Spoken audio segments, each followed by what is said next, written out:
Olá, que bom estar com você de novo aqui no canal Classe de Professores. Chegamos à lição de número 10. O título é um título assim meio chocante. As chamas do inferno. O que vamos tratar nesta semana, né? É uma análise bíblica de algumas teorias antibíblicas que falam sobre o destino, o que acontece após a morte, a recompensa após a morte. Alguns acham que o sujeito vai direto para o céu, outros para o inferno, outros para o purgatório. O que existe sobre este assunto? Então, algumas teorias devem ser analisadas nesse contexto da lição dessa semana. A primeira teoria, nós podemos chamá-la assim, de a teoria dos vermes imortais. Ela está baseada, supostamente, em Lucas, capítulo 9, os versos 46 a 48, onde Jesus cita uma passagem do Antigo Testamento e ele diz que há um lugar onde o seu verme não morre, ou ele não desaparece, ou coisa parecida, né? E o fogo não se apaga. Então, alguns acham que Jesus aí estava se referindo ao inferno. Bom, isso é bastante discutível. Por quê? Porque Jesus, na verdade, está falando do destino eterno e ele usa de um simbolismo. Você logo salta aos olhos a ideia de um simbolismo nesta passagem. Ora, um verme que nunca morre, um fogo que nunca se apaga, isso é a ideia de um simbolismo, porque o verme vai morrer. Então, você tem aqui um problema. Você tem que interpretar essa passagem de Lucas 9, 46 a 48, como sendo uma ideia emprestada de Isaías 66, verso 24. E o que temos em Isaías 66? Um simbolismo onde, no final, os vermes vão destruir os ímpios, vão acabar com o corpo dos ímpios. E, logicamente, há um contraste com os justos que serão salvos e viverão para sempre na nova terra, o clássico texto de Isaías 66, 22, 23. Em outras palavras, e resumindo essa primeira teoria, ou seja, essa suposta base bíblica para um inferno, né? A gente entendeu o seguinte, que não vai ficar nada dos ímpios. É o que Jesus está dizendo o seguinte, que o fim dos ímpios será a aniquilação, a extinção. Então, ao invés de provar o inferno, ele prova de que os ímpios, no final, serão aniquilados e para sempre, né? Há uma segunda teoria, né, que está ligada a essa que nós já falamos, porque esta supostamente tem uma base bíblica, é a famosa e milenar teoria do fogo eterno do inferno, né? E a palavra eterno é muito usada. Olha, é o fogo eterno, a Bíblia fala do fogo eterno. Em primeiro lugar, nós temos que entender a palavra eterno na Bíblia. O olã do Velho Testamento e o aionios, ou aion do Novo Testamento, no grego, eles têm um significado de acordo com o contexto. Por exemplo, quando esta palavra eterno é relacionada a seres humanos, ao ser humano, ela é uma palavra que indica a vida da pessoa, ou seja, a vida toda da pessoa. Então, Êxodo 21, verso 6, por exemplo, para citar um texto aqui do Antigo Testamento, o texto diz assim, ele será escravo por toda a vida. A palavra que aparece ali, por toda a vida, é eterno. Portanto, refere-se a um tempo de vida. Em outras palavras, há uma limitação nesta, entre aspas, eternidade, né? Também referindo-se a eventos como, por exemplo, Judas, né, o famoso livrinho de Judas, lá pertinho do Apocalipse, ele tem um texto que fala de Sodoma e Gomorra, né, e ele diz que essas cidades queimaram, né, eternamente. O que quer dizer isto? Isso quer dizer que Sodoma e Gomorra ainda estão queimando? Absolutamente não.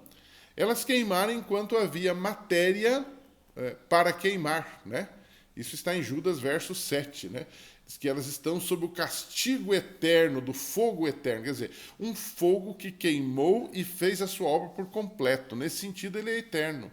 E ele diz que essas cidades servem de exemplo para nós, para não cairmos nos mesmos pecados, nos mesmos erros destas cidades. Então, É difícil você acreditar que Deus se alegra, né, com a morte do ímpio. Deus não se alegra com a morte do ímpio, né? Mesmo assim, ele não quer puni-lo para sempre. Imagine você no céu, na nova terra, feliz da vida, e entes queridos seus que se perderam, amigos que se perderam, queimando lá do outro lado, e você vendo aquilo por toda a eternidade. Bom, o céu não seria um bom lugar se assim o fosse. O fogo do juízo virá para queimar, sim, no fim de todas as coisas, não hoje, e será algo definitivo e pontual, ou seja, eterno nas suas consequências e não eterno no sentido de ficar durando para todo sempre, né? Há uma terceira teoria, nesse contexto aí das teorias antibíblicas sobre o destino do homem, é a teoria do purgatório, né? Quem ainda não está pronto para o céu, segundo essa teoria, ele passa por um estágio, ele passa por um meio do caminho, onde ele vai se preparar para um período de purificação. Bom, a gente não precisa nem muitos argumentos para contrariar esta teoria, né? Ela é uma combinação ruim entre rezar pelos mortos, purgatório e inferno, né? Tá tudo errado, né? Ela é contestada bem simplesmente na Bíblia, porque ela atenta contra o que chamamos de salvação pela graça, salvação pela fé. A minha salvação não vem porque eu sofro ou porque alguém reza pela minha alma quando eu estou no purgatório. A salvação vem pelo sangue de Jesus, e o texto de Hebreus deixa claro, hoje é o dia da salvação, não depois da morte, mas hoje é o dia da salvação. Não adianta alguém rezar por mim, pagar mérito por mim, dar ofertas por mim, se eu mesmo não me preparar. A salvação é individual. A alma que pecar, diz Ezequiel 18:4, essa morrerá, né? Ou eu vou para o céu pelos méritos de Cristo, ou eu não vou. Essa é a grande questão, né? Agora, há uma outra teoria, essa teoria é mais, digamos, evangélica, que ela diz que você, quando morre, vai para o paraíso. Não vai nem para o céu, nem para o inferno, mas você vai para o paraíso com almas desencarnadas. Então a alma sai do corpo, as pessoas acreditam nisso, embora a Bíblia não fale disso. A Bíblia fala que você é uma alma, ou seja, a junção de pó da terra mais fôlego de vida faz de você uma alma.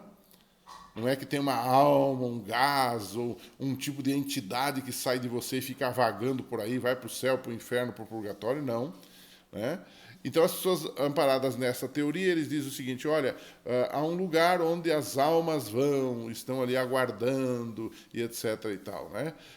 O mundo protestante, especialmente, tem alguns setores, logicamente, tem uma ideia mais ou menos parecida com isso, né? E eles dizem que as almas estão nesse lugar, né? Agora, a pergunta é, se esses justos já estão numa espécie de paraíso, por que haveria necessidade de um juízo no final? A Bíblia fala de um juízo final, por ocasião da volta de Jesus, tem aquelas fases, nós vamos ver isso numa lição mais adiante, as fases do juízo, né? Então, por quê? Por quê? Né? Outra coisa, se eles já estão lá no paraíso, estão gozando as delícias do paraíso, por que haveria a necessidade de eles voltarem, de uma ressurreição? Né? Seria apenas um jogo de cena? Isso não pode acontecer. Ou seja, as pessoas que morreram, a Bíblia tem a explicação para elas. E qual é essa explicação para a questão do ser humano? Bom, primeira coisa, para a Bíblia, quem é imortal é somente Deus. 1 Timóteo 6, versos 15 e 16, diz que ele é o único imortal.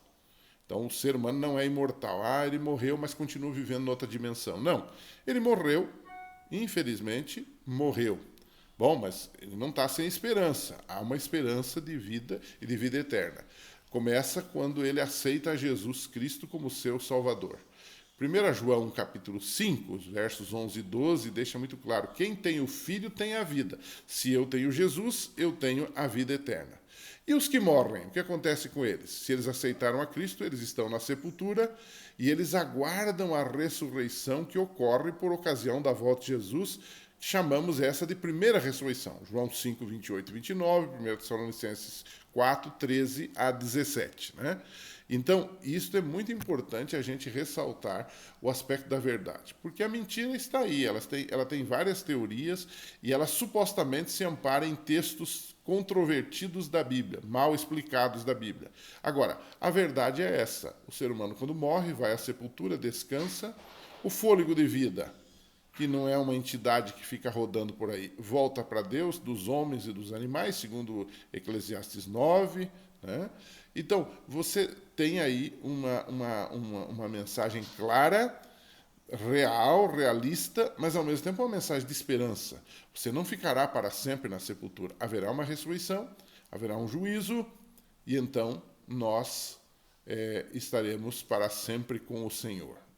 É o que cremos, é o que defendemos, baseados na Bíblia, ok? A gente se encontra na semana que vem, o assunto continua, o assunto é longo aqui. Nós vamos para a lição da semana que vem, mais um tema dentro dessa temática: vida, morte e ressurreição. Um abraço e até lá.